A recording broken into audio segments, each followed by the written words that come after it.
Randy, you still there? I am. Oh, I've got a freeze on going live. So, but we're live as far as all the attendees are concerned. So I'll get the behind the scenes stuff working momentarily. So, hey, everybody, you're on Lunch Conversations with Randy and Teddy. Our special guest today is Jason Stitt. The conversation is going to be pretty interesting. It's going to be a little bit about conflict resolution, a little bit about mediation, and it's going to be a lot about how humans engage with humans. I hope I said that sort of right. So yeah, we're live on LinkedIn. We're live on Facebook. And I appreciate everybody showing up. Randy, did I tell you that we have 21,000 people on the call? And that's a lot. 1 o'clock, high noon Eastern Standard Time. So it is great to have you back, Teddy. And by the way, I missed you. Yeah, I did not get arrested. I did not get the federales to point a gun at me, and I contend, my wife contends, it made for a good vacation. Well, that helps. And I'm just about to join in with you as I post it to my LinkedIn. So we're good to go. So for the people who don't know who you are, Teddy, introduce yourself, then I'll take it from there for a bit. Good stuff. So, hey, I'm Teddy Burriss. I'm a LinkedIn strategist, trainer, and coach, and I work for Burriss Consulting. And we're all about teaching business professionals how to use LinkedIn as a business tool, how to build a brand, how to build a presence, how to build a network, and how to use those tools in a very deliberate way. And we do this through one-on-one coaching, corporate training programs, public speaking, and through a monthly webinar series that I enjoy doing. And so thanks a lot for letting me come into your day for an hour. Hey, Randy, tell everybody who the heck you are too, buddy. I'll tell you what, you're a busy guy, Teddy. I'm surprised you have to take time out to hang with. Hey, Randy, chop. Like we don't have time for all that. Keep going, buddy. Hey guys, Randy Wooden. I work with Goodwill Industries of Northwest North Carolina, based right here in Winston-Salem, and run our professional center. We help a lot of folks with their job search, typically professionals. So if you or maybe somebody you know might have a college degree, or maybe they've been in a leadership role, maybe a salaried position, regardless of industry or age or anything like that, job function, we're happy to help. Our services are free. So find me on LinkedIn, reach out to me. We work by appointment, but we're happy to help. And I'll tell you, there are a lot of things going on in the job hunt right now. A lot of folks leaving, a lot of opportunity out there. So you want to make the most of it. And to help you make the most of your interviews, we have special guest Jason Stitt, all the way from, dare I say, Toronto. Is that how it's pronounced up there? Toronto? I always Toronto. Yeah. Toronto, Canada. And Jason is with Stitt Handy Group. And you do a lot of mediation. So we're going to talk about not just in your professional life, how to handle conflict and resolve that, but also in your personal lives, as well as during interviews. You get those tense, nerve-wracking interview questions. How can you work through those to hopefully come out smelling good on the other end? But before we get too much farther, Jason, let me turn it to you, because you can fill us in a little bit on you. And I understand you're also, well, we'll get into that. You're also a part of an exclusive club. So we'll talk about that too. So yeah, tell us who you are, Jason. Sure. So thank you, Randy and Teddy. My name's Jason Stitt, hailing from up here in Toronto, Canada. And you know, Teddy, you're going Mexico, US, Canada, you're like crossing all through North America, just making your way up here. Yeah, so I am trained as a lawyer. So I went to law school, trained as a lawyer. But recently, for the last number of years, have been working as a mediator. So helping people resolve disputes with each other, and then also teaching courses on how to resolve disputes between people. So how to help other people resolve different disputes, and then also how to negotiate effectively so that you can resolve disputes on your own behalf. So when you're dealing with somebody, you can resolve disputes with them. And then the third category of courses that we teach are on dealing with difficult people. So I don't know if anybody has had to experience any dealing with difficult people ever, but sometimes that's something that comes up, and we teach courses on how to deal with difficult people. So that's a big part of what I do. I mean, I teach courses at like the University of Toronto Law School for different organizations throughout Canada, the United States, the Caribbean, all kinds of different places. That's sort of the quick overview of me. What? Oh, very Difficult people in the Caribbean? Yeah, you'd think it would be They're all everywhere. so close, but Well, yeah, we don't know any difficult people, but I'm sure they, well, who knows? But hey, a couple thoughts here. If you have comments or questions for Jason, please go ahead and put them in the chat box. My cohort, Teddy Burriss, who is fresh back from a vacation, he is raring to go. And so he will be upset if you don't put in there where you are watching us from. So we see Thomasville, we see some other cities there. And also, if you have those comments or questions for Jason, he's not here to, hear your life story, and I get that in the whole situation. But this is going to be fun. And Jason and I actually, quote unquote, met maybe, I don't know, back in February, March timeframe. He was giving a presentation for our local SHRM group, the Society for Human Resource Management, and talking about the very topic we're talking about today, which is conflict resolution and how to work through that logically and step by step to arrive at good outcomes. So we'll cover that. But yeah, I understand you are in Mensa, right? Is that a lifelong designation, or do you have to continue to stay with that? Are you're freezing up on me a little bit? Sorry about that. Just froze up for a second there. Yeah. So you're in Mensa. So, I applied, but I guess the response got lost in the mail. I don't know. Something happened, but I just, Well, that happens when you spell your name wrong, Randy. I thought I was a slam dunk, but apparently on my 10th try, they just don't respond anymore. So I feel bad about that. But so you're in there. That's very cool. What prompted you to do that?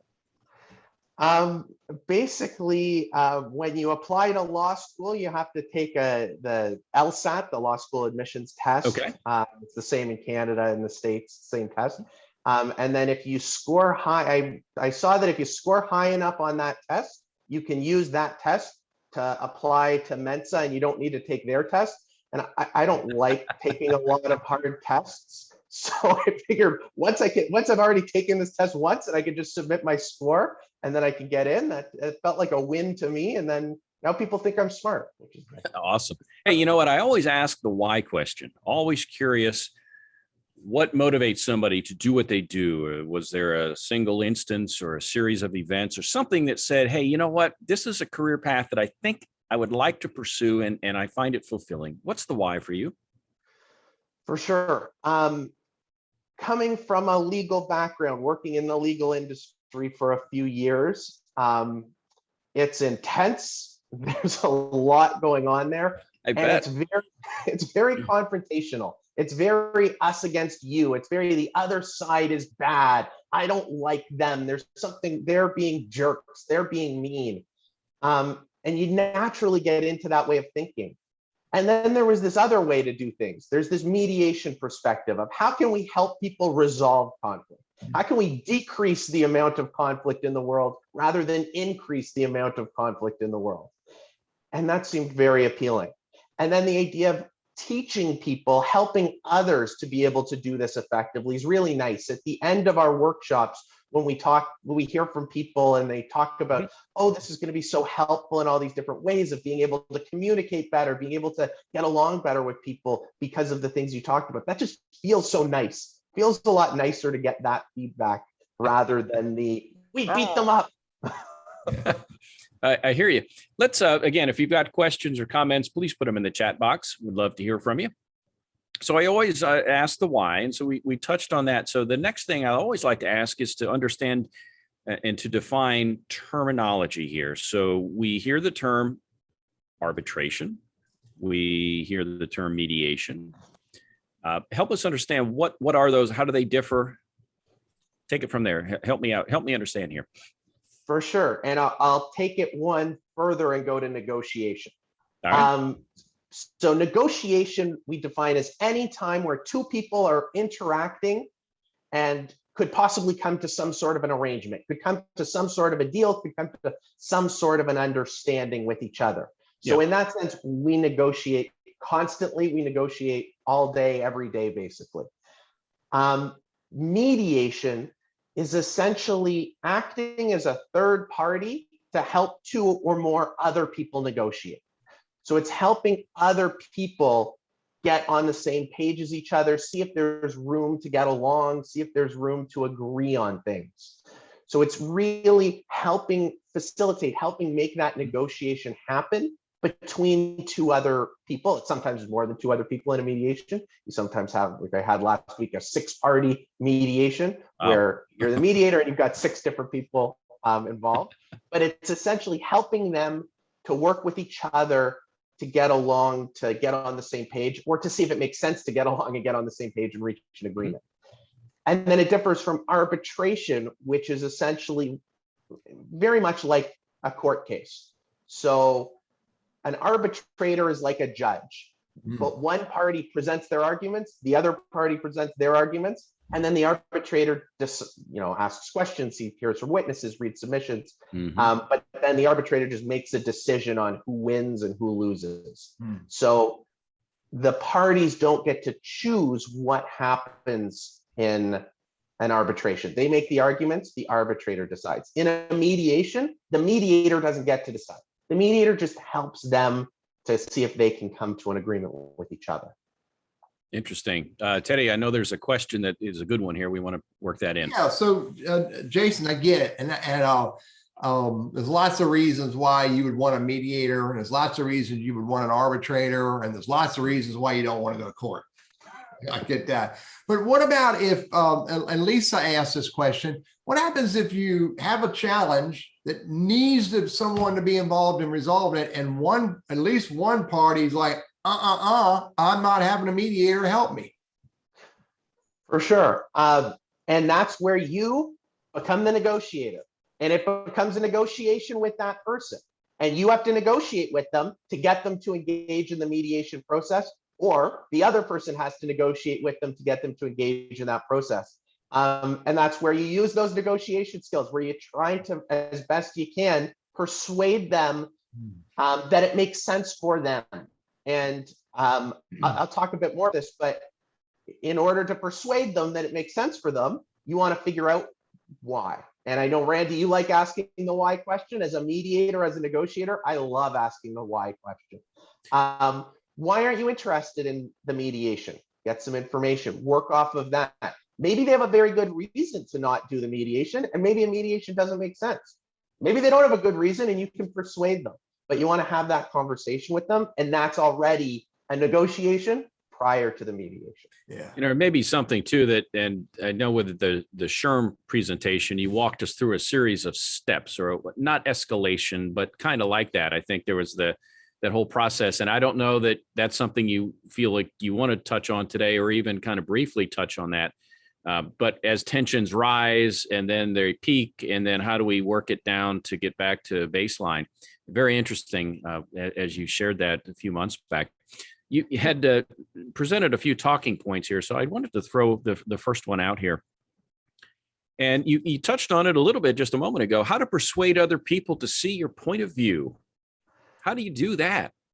Yeah, that can be kind of tricky. Yeah. And it's a big thing that we come up against. I mean, I'm happy to talk through our process of mediation, but I think in terms of how to persuade people to see our point of view, it's hard. It's a challenge, and it's a challenge that I think we've all run into in our lives in different ways and shapes and forms. And I'll give you my one sentence sort of trick that I think through, that I think is actually the most effective way to persuade other people of something. And it may sound a bit counterintuitive, but I think once you think about it, it makes a lot of sense. The number one way I find that you can persuade people is to demonstrate to them that you are open to being persuaded. The number one way to persuade someone is to demonstrate to them that you're open to being persuaded. It sounds kind of counterintuitive. I know. How can you persuade them if you're just talking about how you can be persuaded? But if you think about it, it makes a lot of sense. We often go into these discussions with our answer in mind, and we're not willing to be persuaded. We're just going to tell them how it is. Well, when we do that, they mirror that behavior back to us. They're going to do the same thing to us because they have a point of view, and they're not going to be persuaded by us. If we show them, hey, I'm willing to hear you out. I want to hear what you have to say. if what you say makes sense, I'm perfectly fine doing it. I just want to know why that is, that you're thinking that way, why you're coming at it that way. They're going to be so much more likely to do that back to you. And if they do that back to you, you'll have that in. You'll have that opportunity to persuade them of your perspective. But you need to be open to hearing from them first. And I think it's got to be genuine as well, too, so they can sense that. But yeah, I think with sensing that you're genuine and, hey, look, you know what? Let's talk this through. Teddy, you've got another. Well, I just want to share with you that I did a leadership training class about 3 or 4 years ago. And I asked the leaders in this class, I said, how do you persuade your employees to understand what it is that they need to do? And this one guy stands up and he's 6'6", and he reaches in his pocket, and he pulls out a knife and he flips it open like that. And he goes, when they see this come out, they know I mean business. Now, I'm not joking. That was his persuasion. I'm not saying he cut people, but he very clearly said, I take my knife out of my pocket and they know I mean. Like, Lord, what did I get myself into? Now, true story, the rest of the story, Jason, is 2 years later, his manager called me and thanked me for showing him other ideas. Yeah, I think that's not too surprising. That may work in the short term in some situations and may not necessarily lead to the most effective working environment. All right, so we've kind of helped people lower their defenses a little bit. Again, we're talking with Jason Stitt. He's a mediation attorney from Toronto, Canada, and we're here to try to help you a little bit with some of these difficult interview scenarios, and also in your personal and professional lives, and how to deal with conflict, and hopefully be able to reach a negotiated, mutually agreeable solution. Not always does that happen, though, and when that doesn't happen, then there's always, what do they used to say? Judge Wapner, take them to court. What was that? Remember the People's Court years ago? Don't take the law into your own hands. Take them to court. People's Court. All right, enough of that silliness. How do you get what you want out of a negotiation? How can you get what you want out of a negotiation? Yeah, I think that's a very important question to ask, and surprisingly not one that I think people spend enough time thinking about. And I think this really ties into the job search as well, with and which I think a lot of these components could tie into job searching as well. Sure. But when I'm going into a negotiation, or when I'm talking to parties in a mediation who are going into the negotiation, what I'm trying to look for are what we call their interests, what they really care about, what's most important to them, their wants, needs, goals, concerns, what they think really matters. People often come into a negotiation, or frankly, a job interview, with what we call a position. I want this. I want this salary. I want these benefits. I want this. I want this job. And what I tend to ask, what I try to think about, is that why question again. Going back to the idea of why. I told you I like the why question. I was serious. What's important to you about that? If you got that, what would you do with it? What does your life look like down the line if you accomplish those things? Why that instead of this other thing? Those are what we call why type questions that I try to ask in advance of a negotiation, in advance of a job interview, to think about what's important to them about this thing. Because when you think about your interests, when you think about what's really important to people, you sometimes get to some ideas beyond just the default, beyond just what you've come in asking for. And you can often get to solutions that are actually better for you than what you've originally asked for. Because what you've asked for is one possible solution. It can really only be met in one way, by giving you that thing. When you think about the why, when you think about what's important about it, what that thing would accomplish for you, there's usually a lot of different ways it can be met. And if you think about that before a negotiation, if you think about that before a job interview, you can go in with an idea of what you really care about getting, what's really important to you. And just by having that sense of what's really important to you, you're way more likely to get it than if you go in with an answer in mind. Let me ask you to put give us an example of that. Talk us through whether it's money, whether it's growth potential, whether it's challenge. And before you dive in, and I'll give you a moment or two to kind of think about this. When I talk to my clients, and I used to be a headhunter, executive recruiter, I always look for the thorn in the paw or the pebble in the shoe. There's a reason that somebody's open to new opportunities. It may not be life altering where, oh no, I have to quit or I'll have a heart attack tomorrow and die because of all my stress, and I hear that too. But there's that nagging thing like, I haven't had a promotion in a long time, or my boss is kind of difficult. It's not unbearable, but whatever those pebbles or thorns are, that is front of mind as I look to see the next opportunity, because I don't want to go from the frying pan into the fire. So having said all that, I think people do have certain priorities that they want to, check off the list if this is the great job for them. So back to the original point here was to see what's an example of that. We talk about the why and how does that help you? Help me understand what you're talking about. For sure. So I again, sticking with the looking for a new job example, because I was recently working with somebody who was looking for a new job and helping them to negotiate and to think about what they wanted in terms of salary, in terms of benefits. And it was, well, okay, I want to make as much money as possible. It's like, okay, why? What would you do with the money if you had that much money? Let's say you made, and this person was making 120,000 and was looking for a job that was probably going to be in the 130, 140 range. And that's Canadian, so take it down by a little. But what would you do if you had $500,000? What would you do if you're making $400,000 a year? Mm-hmm. And you get them to think about it. It's like, okay, well, I would want to take some time off in the summers and around Christmas and New Year's and go on vacation. It's like, okay, so having that ability to take vacations, that's important to you.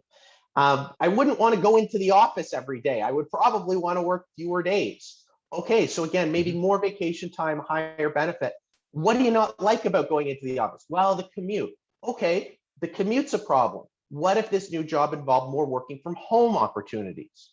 That would be something else that you could be looking for. It could be, another thing was, well, my current job, I get really good benefits and I like to get massages with the benefits. And I know this new job, it doesn't cover those at all.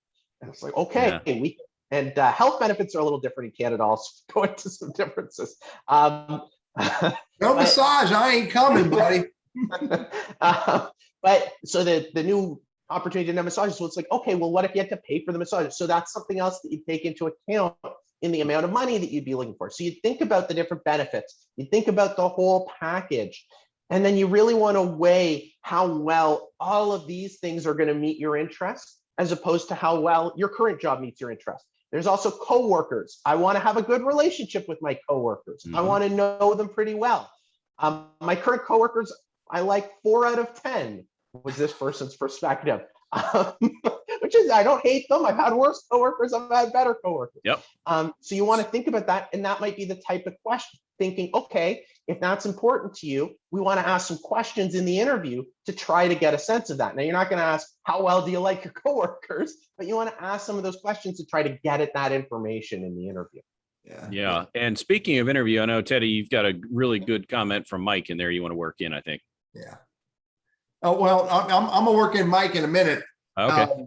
But, Jason, that's one of the things that I've seen that most job seekers don't take in consideration.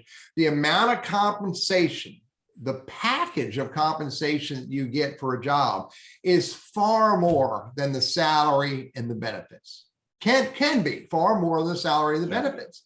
I know people who, they wanted to pick a number, they wanted $200,000, and the guy goes, I can't pay you $200,000. Well, they agreed to make $165,000 and they take off on Fridays.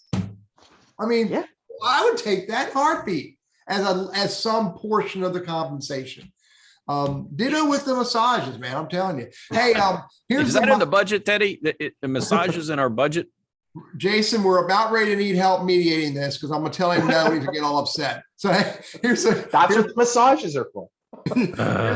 Mike says, how do you deal with, in dealing with a stressful or Mike used the word intentionally hostile interviewer. Well, I know my answer.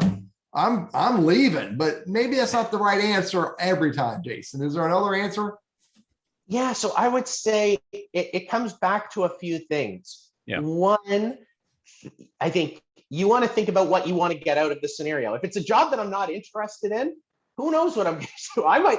They might be trying to be hostile for a reason. I might try some things in it. Maybe I'm interviewing for a job to get practice interviewing for jobs. So I'm going to stay there and I'm going to try to see what crazy questions they come up with. Yeah. Maybe I'm going to be like Teddy, maybe I'm going to walk out. Really depends what I'm looking for.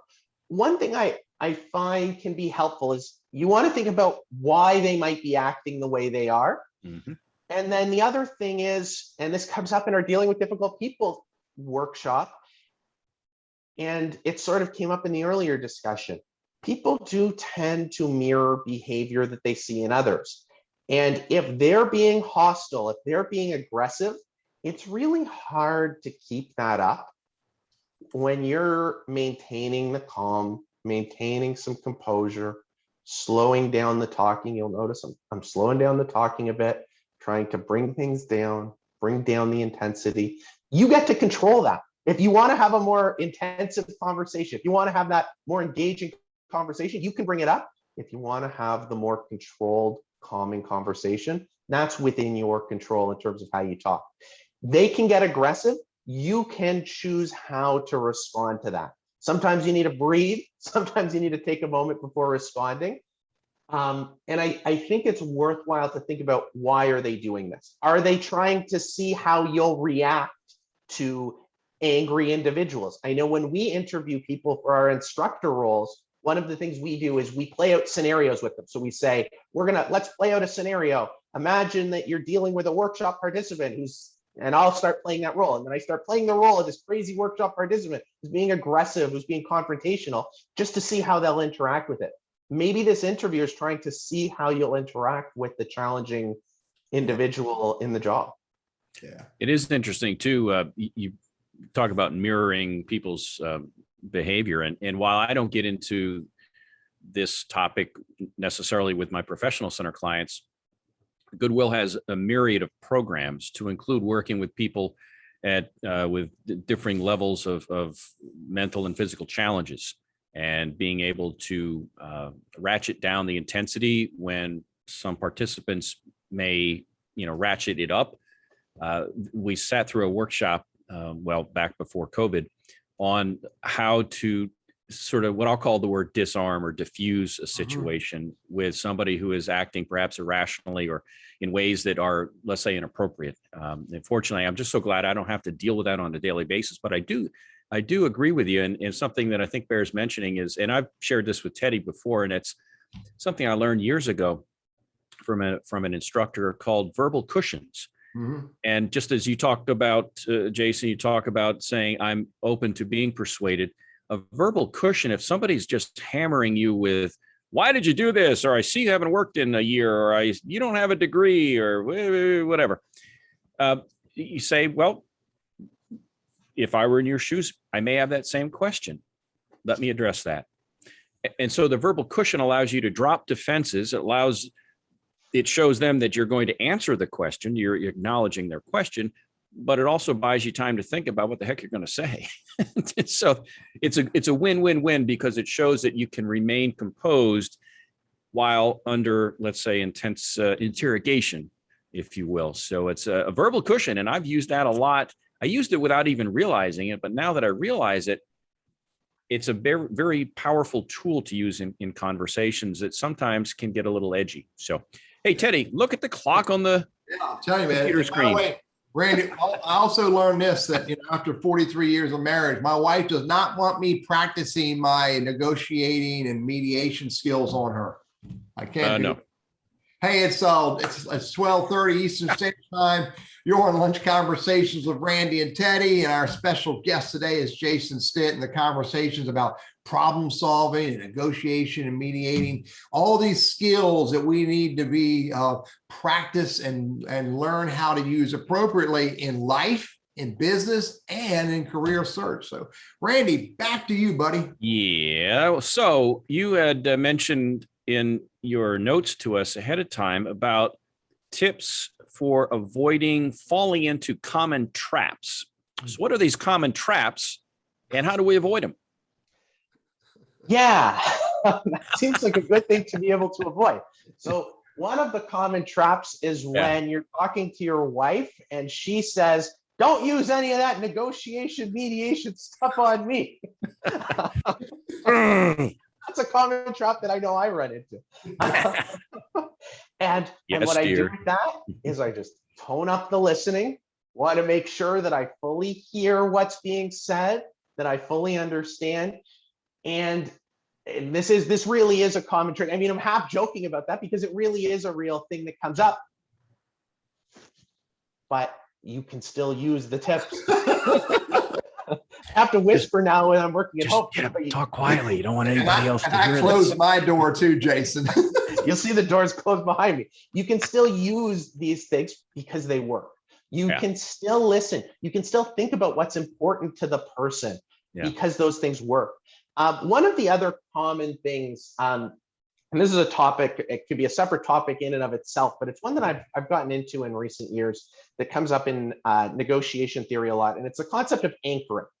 So I don't know how many people are familiar with the concept of anchoring, but the idea behind anchoring is you hear, let's use a number as an example. When you hear a number, you are subconsciously tied to that number. And if you then need to determine another number, that first number you hear will significantly influence that number that you come up with.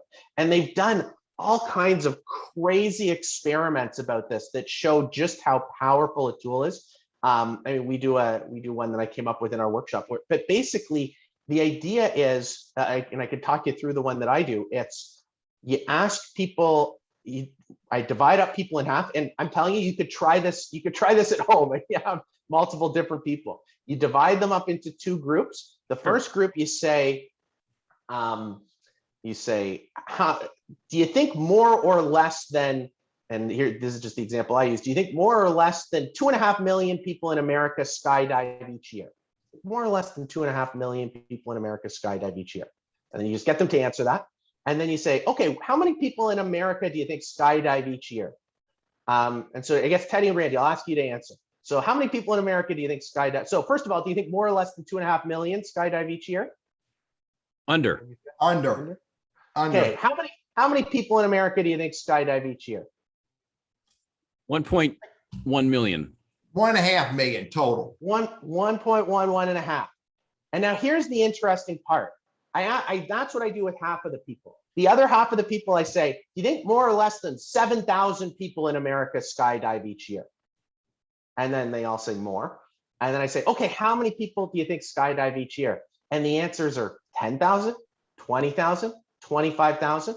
When you're anchored to that 2.5 million number, you come up with a number in the millions. When you're anchored to the 7,000 number, you come up with a number in the thousands.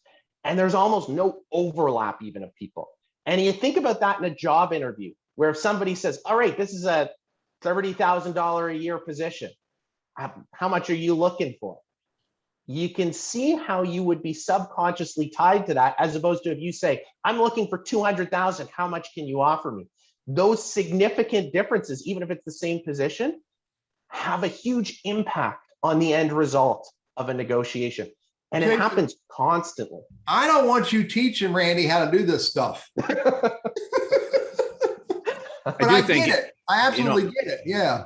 Yeah. In all fairness, I think too, just like if we're going to negotiate the price of a pen, and you tell me, Randy, I'll pay, X, or I say, hey, I'm looking for X from this thing. If you're only willing to pay maybe less than half of what I'm asking for it, and we start doing the mental gyrations to say, okay, even if we meet halfway, I'm not happy with that. We're not going to enter into those negotiations typically, because I can go somewhere else, I suspect. Now, if this is the only pen in the world and it will help me achieve every dream I've ever dreamt of, I will move heaven and earth to find a way to get it.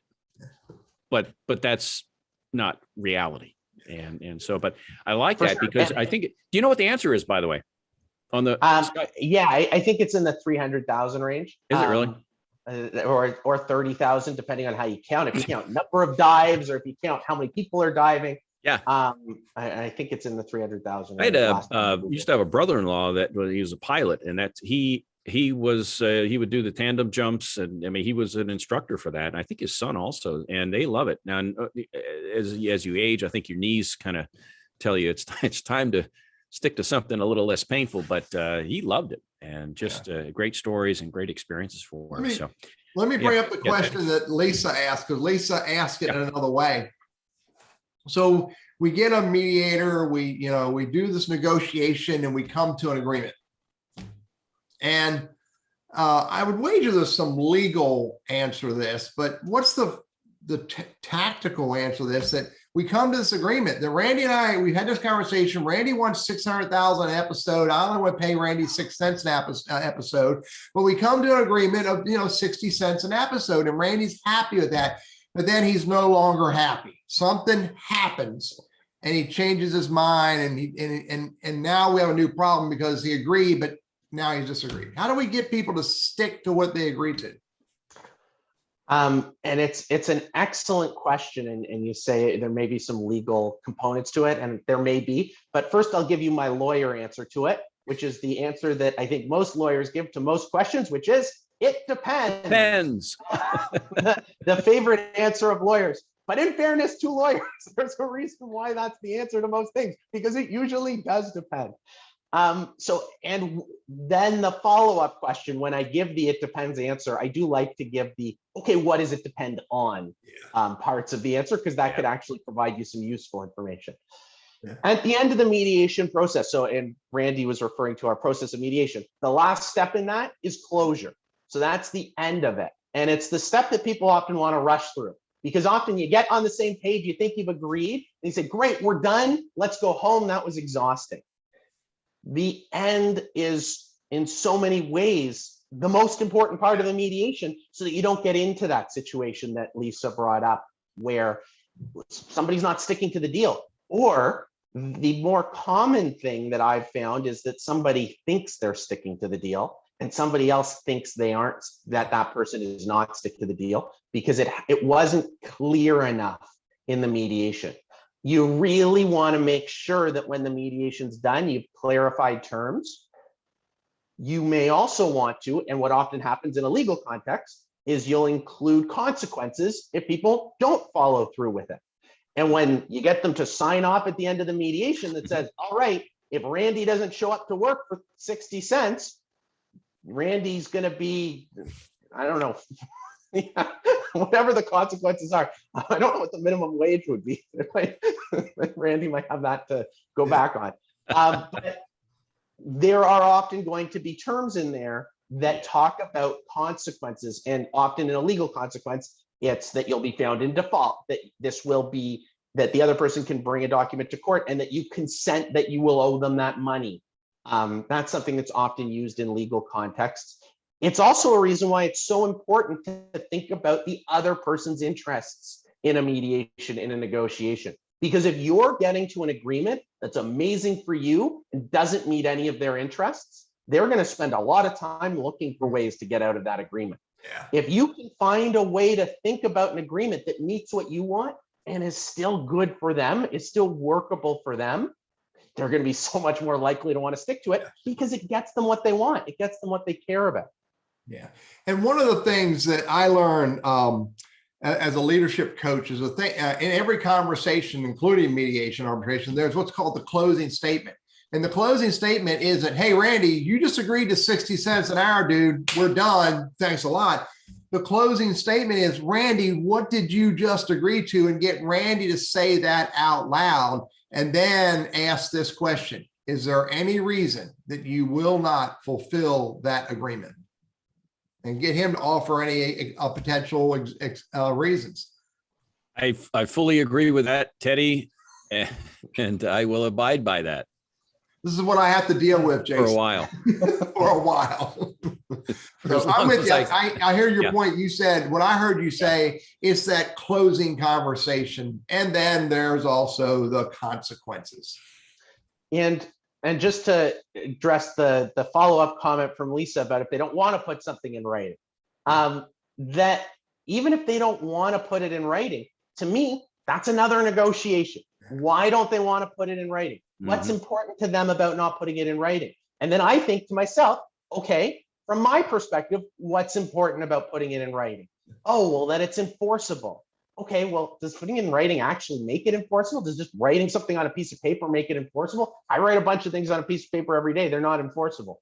And there could be verbal contracts that are enforceable. There could be ways to meet your interests of it being enforceable and ways to meet their interests of why ever they don't want it to be in writing, unless it's that they don't want it to be enforceable, that you could try to work through and continue with that negotiation. Again, it's just that perspective of how many things can be in negotiation and it being open to hearing them out in that conversation. What are some other traps?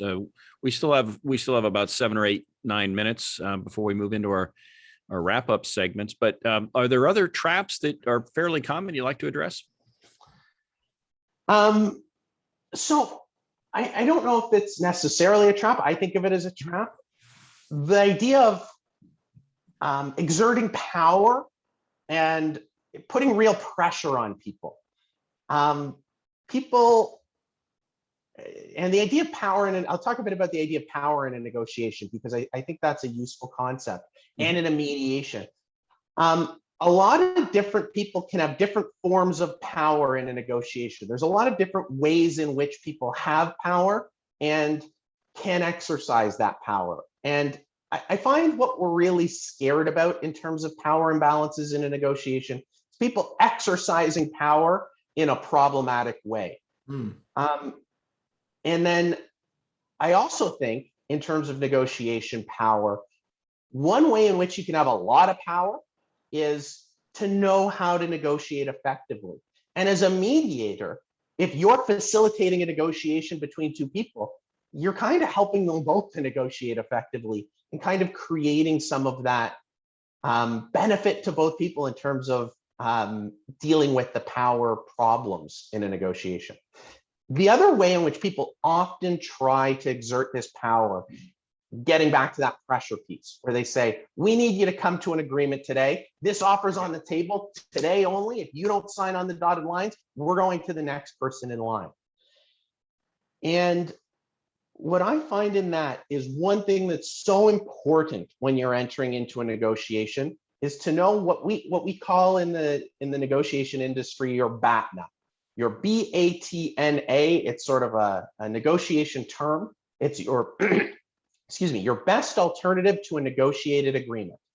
What can you do without the other person's consent or cooperation? If they don't agree, what can you do?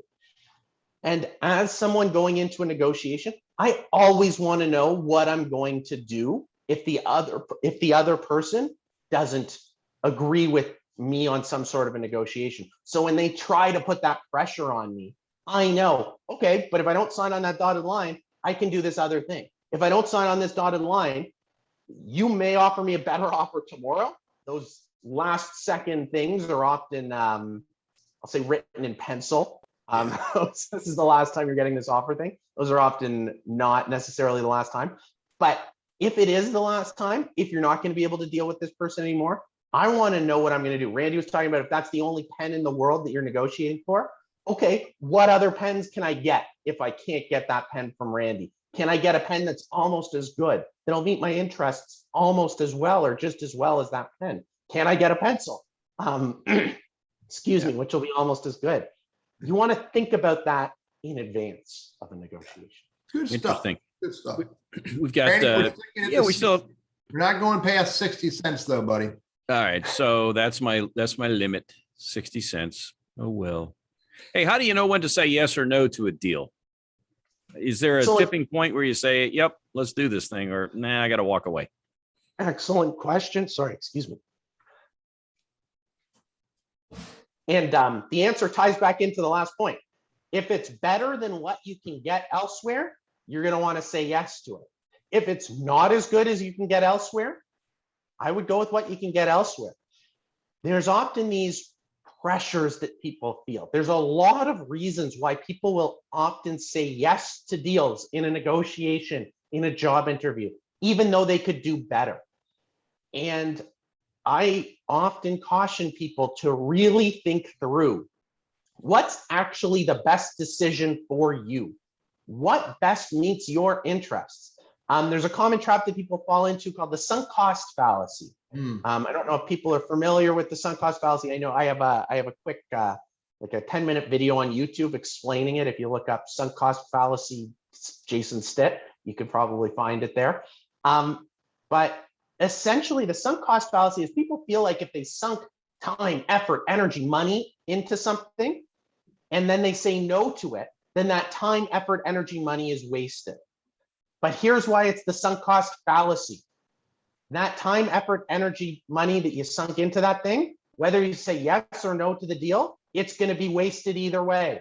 If you're going through a job interview process and you go through and you spend hours researching, hours preparing, do the interview, do a great job, do a second interview, do a third interview, and then at the final thing, they offer you the job and it's not as good as your current job. And you say, well, I want more money. And they say, this is all we have. You have to analyze, do I want this job or do I want my current job? Which one better meets my interests? And the fact that you've spent all that time, effort, energy, money on the interview, that time, effort, energy, and money, it's gone either way. You can't get it back either way. So you want to make the best decision for you. Interesting. So let's take that from a job hunter perspective. Let's say I don't have a job right now. And even if I did, I'm only making 60 cents an hour. So Teddy, here's my 2-week notice. So I'm out, right? Forget it. Forget about it over there. I'm going to go find Leslie. She's watching, I think. She may be. But all right, so here's the deal. Jason, look, I don't have a job. I'm out of a job. And you talked about the sunk cost fallacy. I'm going to talk about opportunity cost. And, you know, and I used to have this with certain engineers back in the day. Let's say, for example, making up a number, they're unemployed and they used to make, let's pick a number, $80,000 a year. And they've gone a couple, 3, 4, 5 months without a job, let's just say. Somebody offers them 70 a year and they say, nah, I got to be at 80 or better. All right. Do they walk away from that 70, not knowing when that next meal is coming, not knowing that I may not get to 80, especially if you're in a recession. And so now every month that they sit on the bench and are not collecting a paycheck, they're throwing away $6-7 grand. And so suddenly now to recoup that money, you're saying, well, man, I got to make 90. And no company in their right mind is necessarily going to bump a guy from 70 to 90 during a recession, because there are a lot of bodies. There's greater supply than there is a demand. And so that was something we had to try to educate the job hunter on. And I guess that's something too that you talk about, you know, do I take this deal not knowing, yeah, there may be something, but I don't have that bird in the hand that says I can go and get a blue pen instead of a black pen. You see where I'm going with that? And so from a job hunter, how do you make the break mentally to say, you know what? My why is not getting satisfied here. My needs are not satisfied. I got to move on. Or do you say, you know what? It ain't great, but you know what? Let's work with it. And that's where, and it's sort of combining two of the things. It's combining the interests and the BATNA. So the BATNA is, what will I do if I don't reach an agreement? I'm interviewing, they say 70 is what we can offer. I know what I will do if I don't say yes to the 70.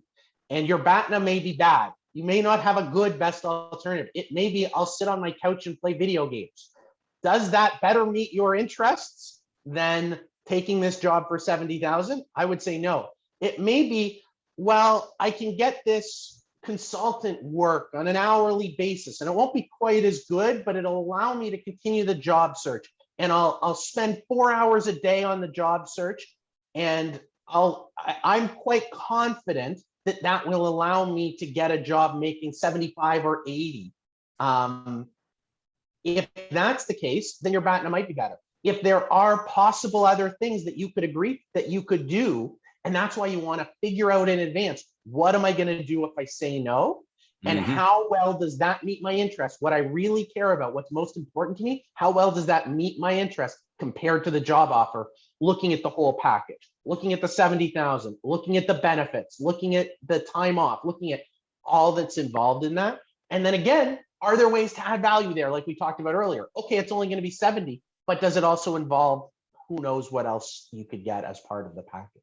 Yeah, and it's a subjective process. I don't know that there's necessarily a formula that you can follow X, Y equals Z to reach that conclusion. We've got a few minutes left, and Teddy, I really don't have I can make up a short story, but this is really interesting. I got a story, man. I got a story. I definitely want to throw another question or two at Jason, if we could here. One is how to negotiate strongly while maintaining the relationship with the other person. And you've kind of touched on that, I think, throughout, on and off. But if there's anything you'd like to add to that, how to maintain that relationship. For sure. And one of the things we talk about in the courses, and I think I've sort of touched on this, is the idea of separating the person from the problem, being hard on the person, soft on the problem. Just because we disagree doesn't mean we need to be disagreeable. These are languages that we use. These are ways of thinking that we use. Having that mentality of it's not me against you, it's me and you against the problem really changes that perspective in a negotiation. And again, going back to that idea, they can choose to be aggressive. You don't need to be aggressive back. You can be friendly, because getting along with the other person is so important. Building that relationship is so important in terms of getting what you want. Good deal. Something you mentioned back in our SHRM chapter meeting a few months ago, and I'm paraphrasing here, I didn't write it down, but I have a mind like a steel trap. So beware. You mean rusty? But anyway, yeah, that too. But it dealt with the what's next piece when you get two people who have gone through their own negotiation, a mediator, whatever, and they're at a point where one person says, I'm right, and I don't care what you or anybody else says. I'm taking this to court. It's a matter of principle. Dadgummit. So how do you talk that guy off the ledge? How do you get him back to reality when, how do you? It's a very common one. Yeah. And there's a few different ways to approach it and a few different ways that I approach it. But one of the techniques that I'll use is talking through the practical implications of it. Does this better meet your interest? If you're going to have to spend $100,000 to get them to be proven to be right, is that better than here's what else you could do with $100,000? And okay, let's say you think, yeah, it's worth $100,000 to me. Okay, now let's talk to a lawyer. Let's analyze what are the odds you're going to be successful. I know you think you're right, but let me tell you, every single case that goes to court, both parties involved think they're right. Every single court case that has ever been decided, the losing party doesn't think I was wrong, the other person was right. No, they think the judge made a mistake. The judge was manipulated. The jury made a mistake. The judge didn't understand this. This evidence needed to be brought in and wasn't. They will always think that.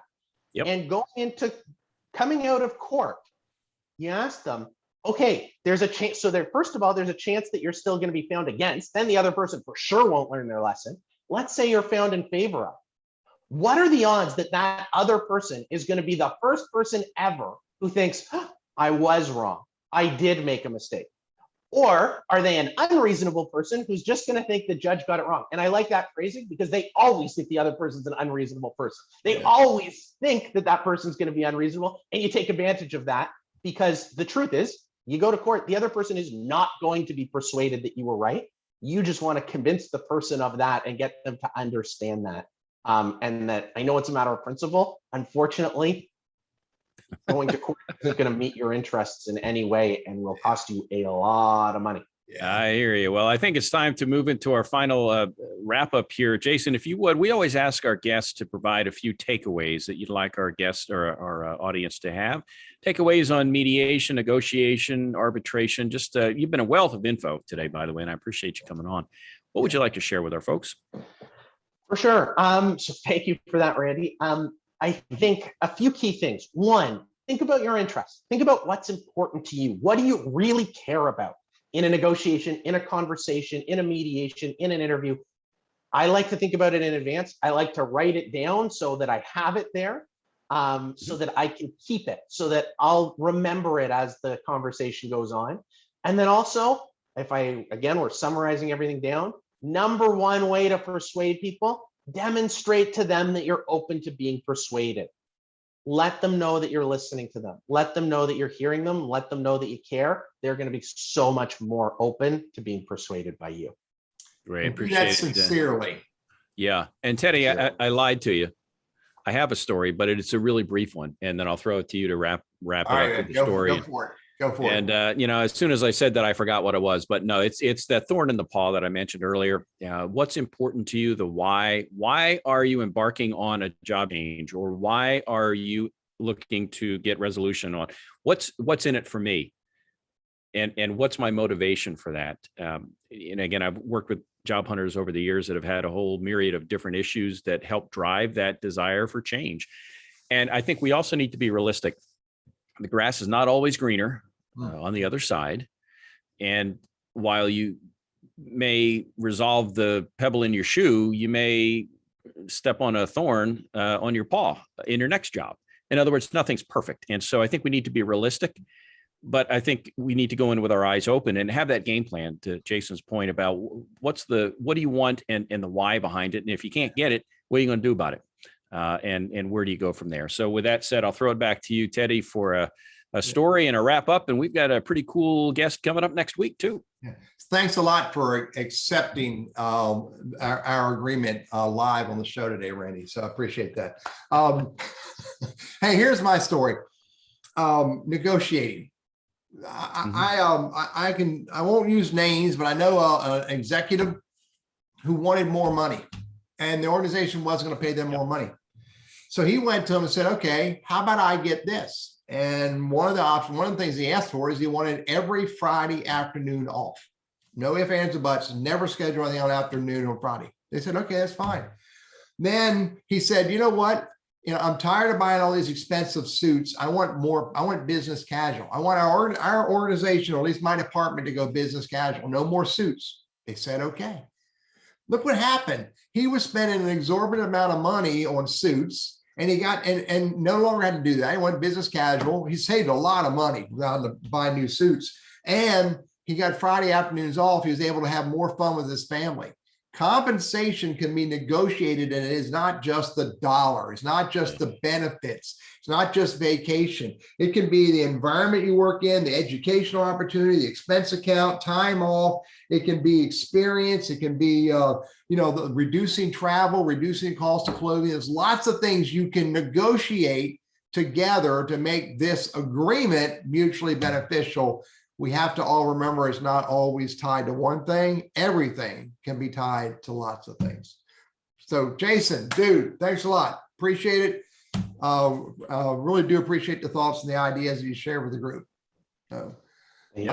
Next week, we have Jim Martineau of Martino Recruiting.